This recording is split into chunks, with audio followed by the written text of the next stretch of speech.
Hay una herida dentro de ti que ni siquiera sabes que existe. Decidió tu última relación. Determinó cómo reaccionas ante las críticas. Es la razón por la que saboteas tus propios logros. Carl Jung dedicó décadas a estudiar la mente humana y descubrió algo inquietante. Todos llevamos una herida primaria de la infancia que gobierna secretamente cada decisión que tomamos. ¿Y lo peor? Crees que tienes el control, pero no es así. 1. El descubrimiento. Para comprender cómo una herida invisible puede controlar toda tu vida, debemos remontarnos a la Suiza de principios del siglo XX. Carl Jung, un joven y brillante psiquiatra, trabajó con pacientes que presentaban patrones de comportamiento aparentemente inexplicables. Personas inteligentes y capaces que repetían los mismos errores una y otra vez. Había una paciente que Jung jamás olvidó. Se había casado 3 veces, y sus 3 maridos eran alcohólicos violentos. Cuando Jung le preguntó por qué seguía eligiendo al mismo tipo de hombre, respondió con absoluta convicción: no elijo. Simplemente sucede. Pero Jung sabía que nada sucede simplemente. Había un patrón, una lógica oculta. Y fue investigando casos como este que desarrolló uno de los conceptos más revolucionarios de la psicología, la herida primaria y la sombra. Jung descubrió que esta herida no es solo un mal recuerdo. Se convierte en el centro gravitacional de tu psique, operando en las sombras, invisible, pero inmensamente poderosa. Como un agujero negro en el espacio, no puedes verla directamente, pero puedes observar su efecto en todo lo que te rodea. Pongamos esto en claro. Imaginemos a un niño de 7 años. Llega de la escuela emocionado por mostrarles a sus padres un dibujo que hizo. Pero su padre está trabajando y, sin mirarlo, le dice: ahora no, estoy ocupado. Su madre está al teléfono y le hace un gesto para que espere. Él espera. Y espera. Y finalmente se va a su habitación, solo. Esto ocurre 1 vez. 2 veces. 10 veces. 50 veces. No es abuso. No es negligencia extrema. Es simplemente la realidad de padres ocupados, distraídos y emocionalmente inaccesibles. Pero para ese niño, se forma una conclusión, silenciosa y definitiva: no soy importante. No merezco atención. Mi presencia no importa. Esta conclusión no se guarda en un cajón mental etiquetado como recuerdos de la infancia. Se convierte en la base sobre la que se construye toda personalidad. Desciende al inconsciente y desde allí, como un director invisible, comienza a dirigir la sinfonía de tu vida. 2. La anatomía de la herida. Jung identificó que existen heridas primarias comunes: la herida del abandono, la herida del rechazo, la herida de la humillación, la herida de la traición y la herida de la injusticia. Cada una moldea la personalidad de maneras específicas y predecibles. Exploremos cada una de ellas en profundidad, porque reconocer cuál es tu herida es el primer paso hacia la libertad. La herida del abandono suele formarse cuando un niño experimenta la ausencia física o emocional de sus padres. Esto puede deberse a un divorcio, la muerte de uno de ellos o simplemente a padres que estaban físicamente presentes pero emocionalmente ausentes. Este niño crece con un terror silencioso a la soledad. En la edad adulta, esto se manifiesta de 2 maneras aparentemente opuestas, pero que tienen su origen en el mismo lugar. Algunas personas desarrollan una dependencia emocional extrema. Necesitan consuelo constantemente. Llaman 10 veces al día. Entran en pánico si la persona no responde de inmediato. Toleran las relaciones tóxicas porque estar en una mala relación parece mejor que estar solo. Otras personas hacen lo contrario, desarrollan una independencia patológica. Nunca piden ayuda. Nunca se permiten depender de nadie. Construyen muros emocionales tan altos que nadie puede atravesarlos. Pero bajo esta aparente autosuficiencia se esconde el mismo terror: si dejo entrar a alguien, me abandonará, así que es mejor no dejar que nadie se acerque lo suficiente como para hacerme daño. La herida del rechazo se forma cuando un niño siente que su esencia, quien es, no es aceptada. Quizás era demasiado ruidoso en una familia que valoraba el silencio. Quizás era demasiado sensible, o no era lo suficientemente atlético, o no obtuvo las calificaciones que sus padres esperaban. El mensaje que internaliza es: algo está fundamentalmente mal en mí. Esta herida crea adultos que viven con una sensación constante de no pertenencia. Pueden estar en una habitación llena de gente y sentirse completamente solos. Desarrollan una antena hipersensible a cualquier señal de rechazo. ¿Alguien no les devuelve la sonrisa? Rechazo. ¿No respondieron el mensaje en 2 minutos? Rechazo. ¿No los invitaron al evento? Confirmación de que, después de todo, nunca pertenecieron realmente. Lo más trágico es que estas personas a menudo se rechazan a sí mismas antes que otros. No solicitan el trabajo de sus sueños porque ya saben que no lo conseguirán. No se acercan a la persona que les atrae porque anticipan el rechazo. Es una forma de control: si me rechazo primero, al menos no me pillarán desprevenido. La herida de la humillación ocurre cuando un niño es ridiculizado, avergonzado o criticado públicamente. Puede ser un padre que hace bromas crueles sobre su peso, un profesor que lo humilla delante de la clase o sus hermanos que se burlan constantemente de él. El niño aprende que ser visto es peligroso y que llamar la atención le avergüenza. Los adultos con esta herida viven en un estado constante de hipervigilancia sobre cómo los perciben. Les aterra la vergüenza, cometer errores y ser el centro de atención. Pueden desarrollar ansiedad social severa. O pueden hacer lo contrario, convertirse en perfeccionistas obsesivos, personas que solo se permiten brillar cuando están absolutamente seguros de que no habrá defectos ni lugar para la crítica. La herida de la traición se forma cuando un niño sufre graves abusos de confianza. Un padre que promete estar presente pero nunca lo está. Padres que dicen una cosa pero hacen otra. Secretos familiares. Mentiras. El niño aprende que el mundo no es confiable, que la gente dice lo que quiere oír pero hace lo que quiere.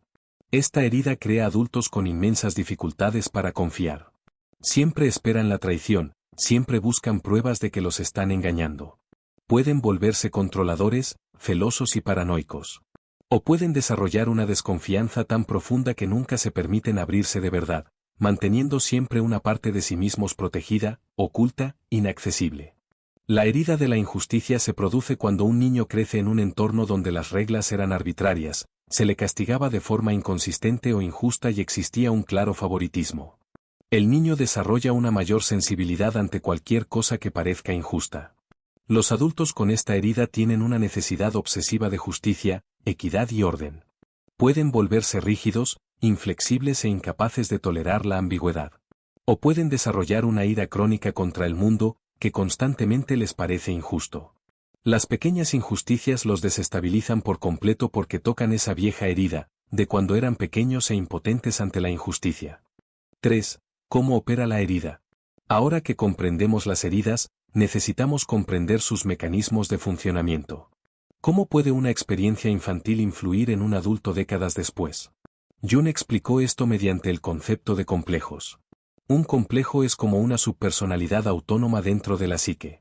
Cuando algo en el presente toca una vieja herida, el complejo se activa y, de repente, ya no reaccionas a la situación presente. Reaccionas al pasado. Imaginen a un hombre de 40 años, exitoso e inteligente. Su esposa menciona casualmente que olvidó hacer algo que había prometido. Algo pequeño, insignificante. Pero si este hombre carga con la herida de la injusticia, ese comentario inocente puede desencadenar el complejo. De repente, no escucha a su esposa. Escucha a su padre, décadas atrás, acusándolo injustamente, culpándolo por cosas que no eran su responsabilidad. Su reacción es desproporcionada. Explota, se bloquea por completo o se pone a la defensiva durante días. Su esposa está confundida. ¿Por qué una reacción tan violenta ante algo tan insignificante? Pero para él, no era insignificante. Era una vieja herida que se reabrió.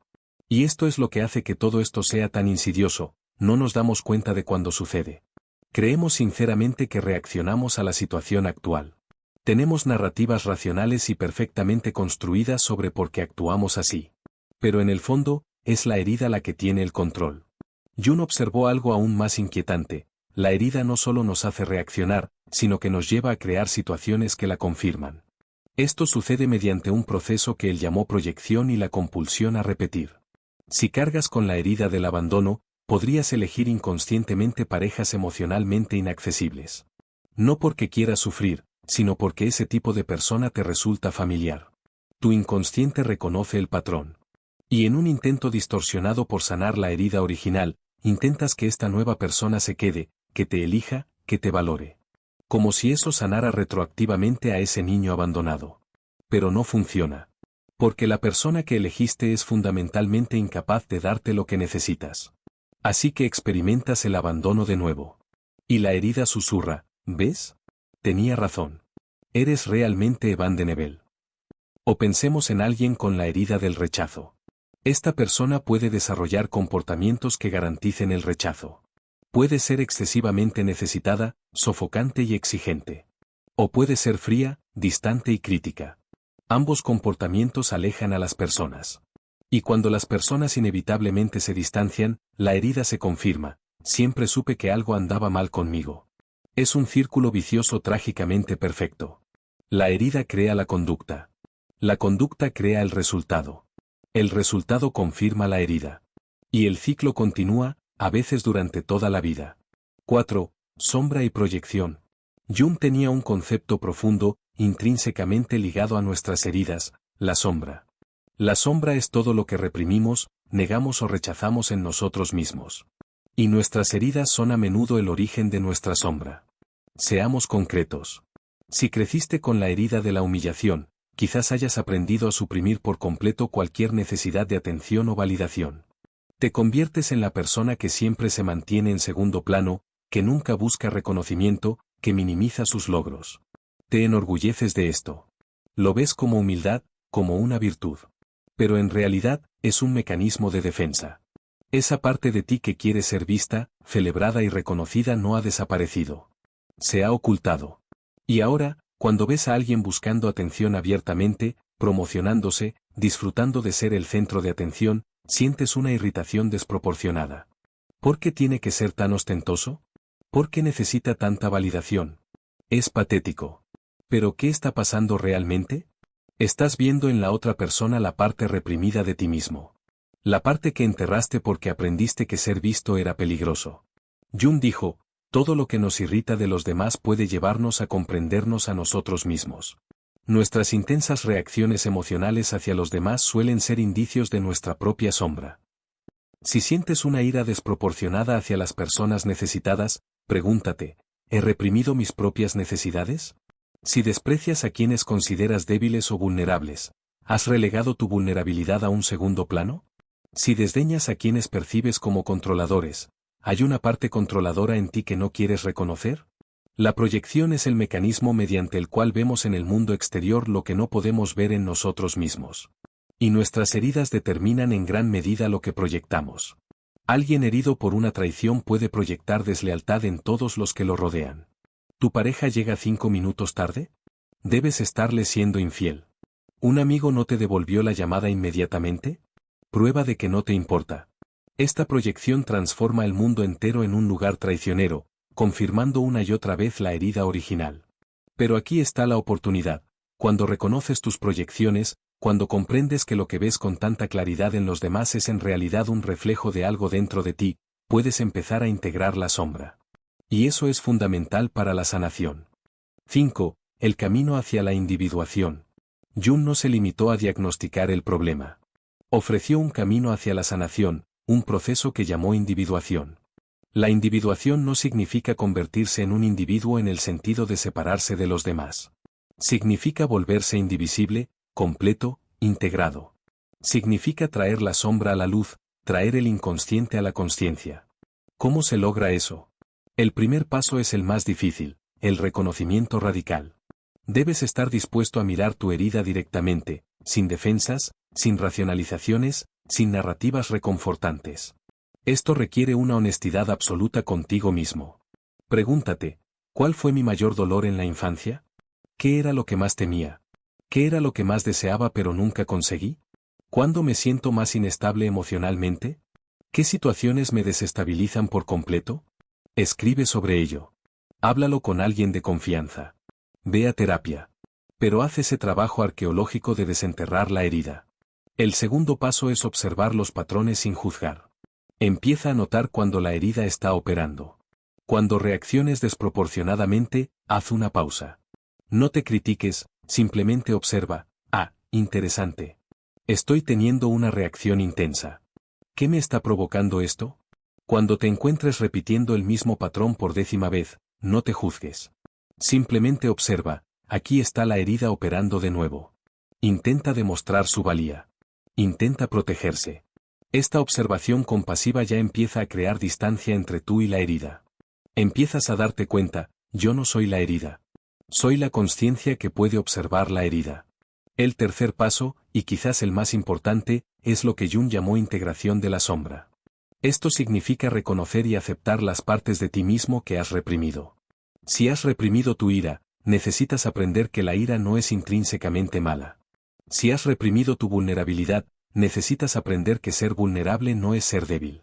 Si has reprimido tus necesidades, necesitas aprender que tener necesidades no te convierte en una carga.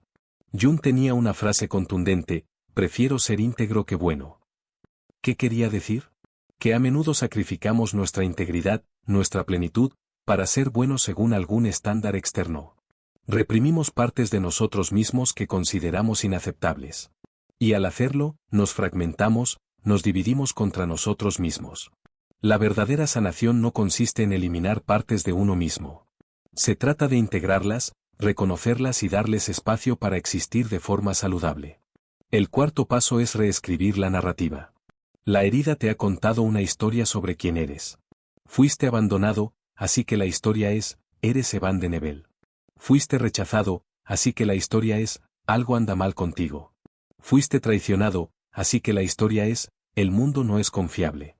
Pero estas historias no son hechos. Son interpretaciones que un niño hizo con los recursos limitados que tenía. Y ahora, como adulto, puedes cuestionar esas interpretaciones. ¿Te abandonaron? Sí, eso pasó. Pero eso dice algo sobre la capacidad de tus padres para estar presentes, no sobre tu valor intrínseco. ¿Te rechazaron? Sí, eso dolió. Pero el rechazo no prueba que haya algo malo contigo. Solo prueba que esas personas en particular no eran compatibles contigo. Esta distinción es crucial. No estás negando el dolor. Estás separando el acontecimiento del significado que le has asignado. El quinto paso es desarrollar lo que Jung llamó la función trascendente, la capacidad de contener paradojas, de integrar opuestos. Puede que hayas sido herido y aún así ser digno de amor. Puede que hayas sido traicionado y aún así elegir confiar. Puede que reconozcas tu herida y aún así no permitas que te defina. 6. La herida como portal. Aquí llegamos a algo que Jung consideraba de suma importancia: la herida no es simplemente algo que sanar.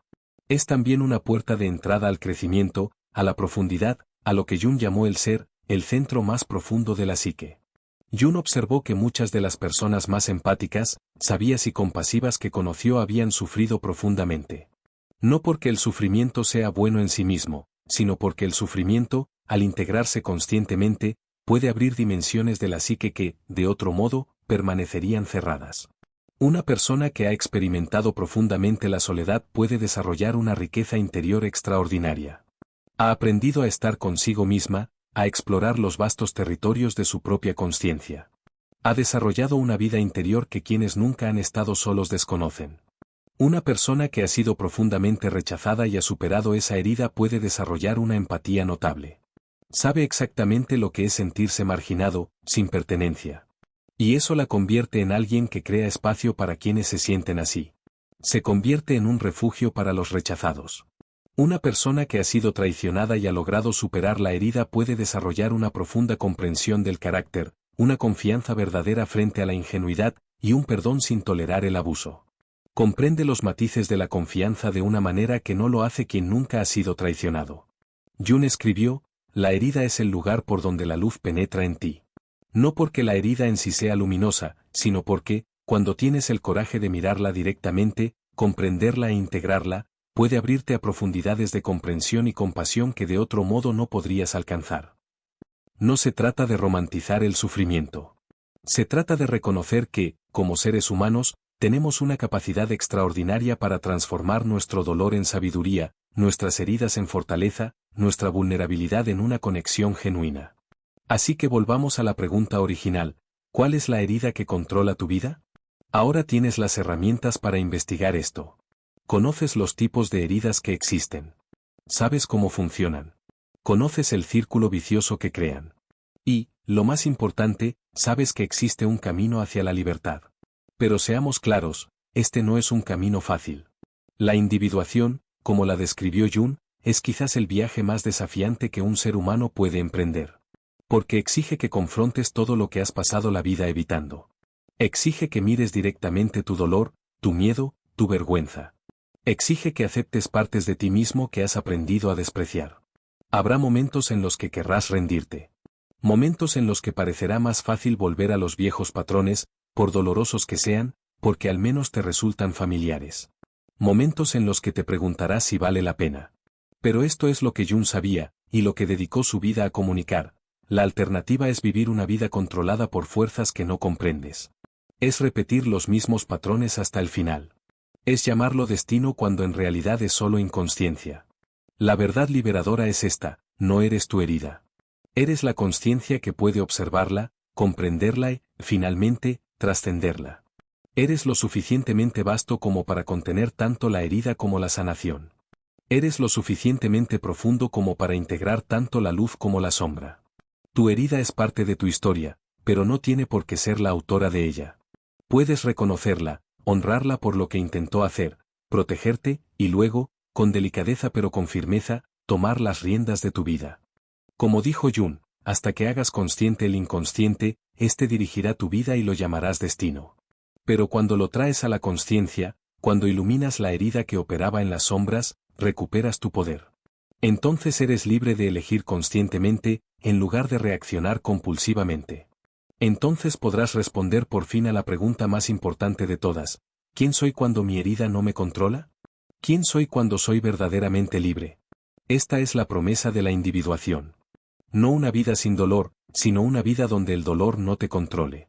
No una vida sin heridas, sino una vida donde las heridas se han transformado en sabiduría. No una vida de perfección, sino una vida de plenitud. Y Jung creía que esa era la única vida que realmente valía la pena vivir. Abrazos y hasta la próxima.